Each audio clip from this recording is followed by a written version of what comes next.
नमस्कार. आज आपल्या शेतात काम करत असताना मला एक निसर्गाची अद्भुत किमया निदर्शनास आली. आपल्याला दाखवतो. आपल्या शेतात एक वांग्याचं झाड आहे. मिरचीच्या फळामध्ये वांग्याचं झाड. वांग्याचं झाड किती असते? हार्डली 2 फूट उंचीचं पण नाही आहे. पण त्या 2 फूट उंचीच्या झाडावर एका पक्ष्याने आपलं घरटं बांधलेलं आहे आणि त्या घरट्यामध्ये 2 चिवळे जीव नुकतेच 1-2 दिवसापूर्वी जन्मलेले मला आढळले. म्हणलं आपल्याला पण त्यांचं दर्शन घडवावं. मी आता तुम्हाला दाखवतो वांग्याचं झाड, त्याच्यावरचं घरटं आणि त्याच्यामध्ये 2 दिवसा अगोदर जन्मलेली ही बाळ. चला आपण पाहूया. हे आहे वांग्याचं झाड.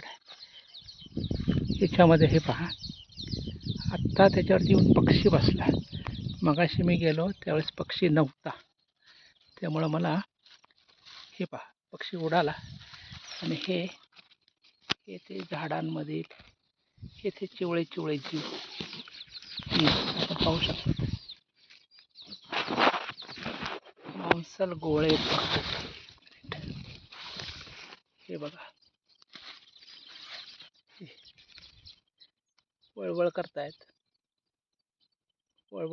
हलतायत. हे बघा, हे पाहू शकता क्लोजअपमध्ये. हे एका बोर्डी पक्ष्याचे पिल्लं आहेत. आत्ता मी जवळ आल्यामुळे त्यांची आई पळाली. आता जरा परत येईल.